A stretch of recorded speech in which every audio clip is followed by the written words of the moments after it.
Heya Cryptozens. Tonight's show. Vitalik mocks Bitcoin StocktoFlow Model. Crypto Job Watch. It's 10 p.m. Pacific. The date is June 21st, 2022. Welcome back to the Crypto Overnighter. My name is Nicodemus, and I'll be your host. The cover model, mascot, and co-host for this podcast is Tex. Together, we take a nightly look at the crypto, NFT, and metaverse space and the industry that surrounds it. Take a minute, go ahead and subscribe to the podcast now, because we're here at 10 p.m. each and every night so that when you leave in the morning, you're taking with you the crypto news analysis that you need to start your day. And keep in mind, nothing in this show should ever be considered financial advice. A false sense of security. That seems to be Vitalik's beef with the StocktoFlow model. He took to Twitter to offer criticism of the popular Bitcoin price model.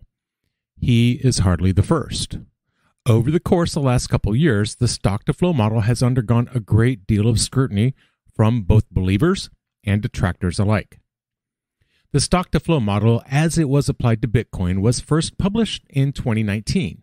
It famously made a prediction that Bitcoin will reach a capitalization of $100 trillion. Remember, the author of this application of the StocktoFlow model is the Dutch institutional pseudonym Plan B. Under the title, Modeling Bitcoin Value with Scarcity, he quickly gained attention.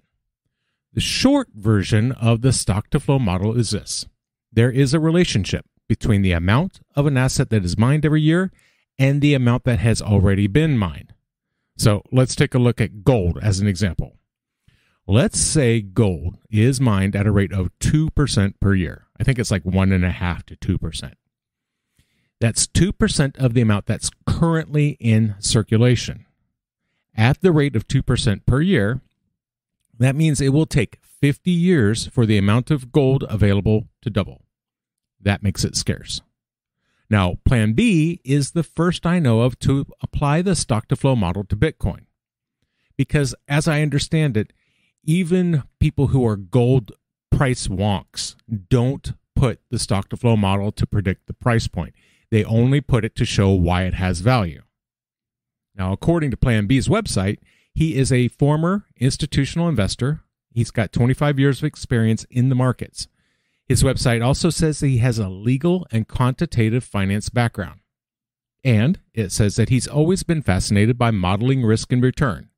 Notice, it doesn't say he has any special skill, no special expertise involved, just a long-held interest in the subject. The theory here is that there's a relationship in the price between the amount of Bitcoin in circulation and the amount that gets mined each year. There's a trend line that purports to show the growth of Bitcoin over time on a regression line. And take note of the halving, because the price seems to bump every time Bitcoin mining rewards are halved. Notice the StocktoFlow model talks about the amount of Bitcoin in circulation and the rate at which new Bitcoin is added to circulation. But that's not all there is to pricing an asset like Bitcoin. There are other parameters involved. For example, demand. It used to be that Bitcoin was the only game in town. Now, according to CoinMarketCap, there are almost 20,000 different cryptos out there. At the time of writing, the global crypto market cap is $910.32 billion, which is so close to reclaiming $1 trillion.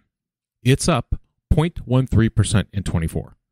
The top 5 cryptos by market cap are Bitcoin down 0.14%, Ethereum down 0.89%, Tether, USDC, and Binance Coin up 5.2%. Now, the dominance of Bitcoin has waned over recent years as new coins come in and attract attention and capital. Well, supply and the rate new supply is coming in is only part of this equation. Scarcity is involved too, of course, but demand is also important. It doesn't matter how beautiful something is. It doesn't matter how rare or how unusual something is. If nobody wants it, the value is nil. Without demand to give some sort of environmental indicator, it just doesn't work. It's effectively saying that stock is a function of stock, which is true, but is pretty useless. So that's the problem. This is a one-side equation that assumes demand is always going to rise to keep pace and exceed the rate of supply growth, which is weird, right?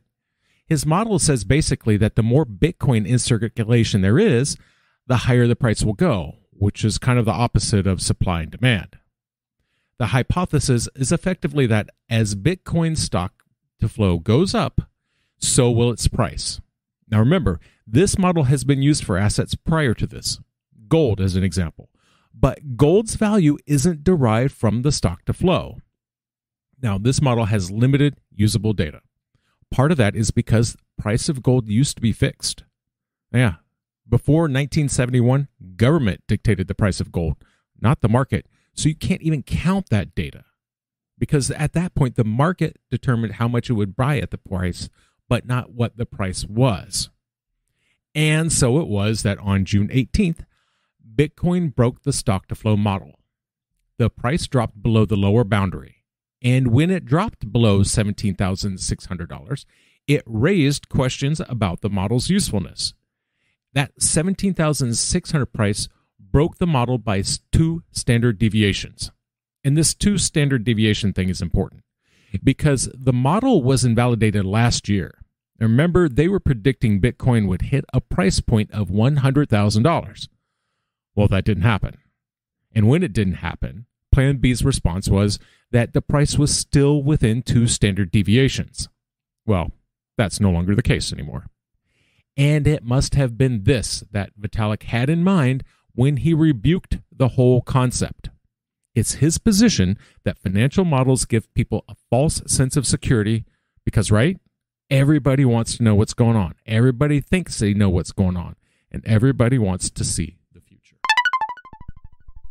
The global NFT market cap is up over $12.26 billion. Sales volume is down 1.75% in 24 hours. According to CoinMarketCap, the top 5 NFT collections by sales volume are Bored Apes, followed by CryptoPunks, Otherdeed, Mutant Apes, and Azuki, which I haven't seen them on the list for quite a while. Keep in mind, some of these collections have very volatile prices, so please do your own research. Vitalik's criticism is, in part, that people will adopt a financial model and that gives them a false sense of security. He said, quote, "Stock to flow is really not looking good now. I know it's impolite to gloat and all that, but I think financial models that give people a false sense of certainty and predestination that number will go up are harmful and deserve all the mockery they get." And he followed that up with, "Remember who supported stock to flow and who mocked it, even back when it looked like it was accurately describing the trend line." Now, Buterin was responding to observations from an Ethereum developer and crypto community member, Satho.eth. And he said, quote, "The stock-to-flow model is such an epic failure that Plan B should just delete his account. He won't, though, because he sadly still has 1.8 million followers who eat up all of his hopium garbage on a daily basis." Now, as expected, Plan B has commented on the situation. He said basically that Bitcoin is either undervalued or the stock-to-flow model will be less useful.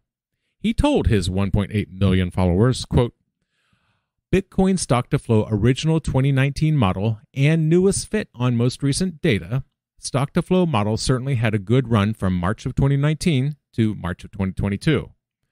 For now, either Bitcoin is extremely undervalued and will bounce back soon, or stock-to-flow will be less useful in the future." He did respond to Vitalik's criticism. He tweeted, quote, "After a crash, some people are looking for scapegoats for their failed projects or wrong investment decisions. Not only newbies, but also leaders fall victim to blaming others and playing the victim. Remember those who blame others and those who stand strong after a crash." Peter McCormick mused a bit on Twitter. He said, quote, "I wonder how the model would have looked without the macro backdrop or crypto collapses, such as Luna. My guess is the model can't account for certain externalities." To which Plan B responded, "Correct. The model only accounts for scarcity stock-to-flow ratio. That is the only model input.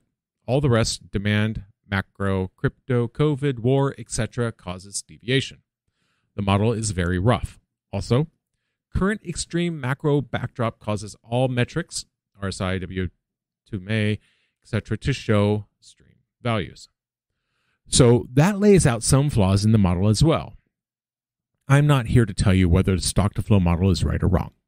Modeling Bitcoin on the macro financial level has to be tough. You might have noticed, Bitcoin can be a little volatile. Huge swings in price just come out of nowhere. And how do you model that? So, on the one hand, you have detractors, intellectual luminaries like Vitalik who have called stock-to-flow an epic failure. On the other, Plan B has 1.8 million followers. Is he feeding them alpha or hopium?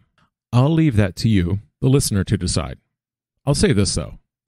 Plan B said, quote, either Bitcoin is extremely undervalued and will bounce back soon, or stock-to-flow will be less useful in the future.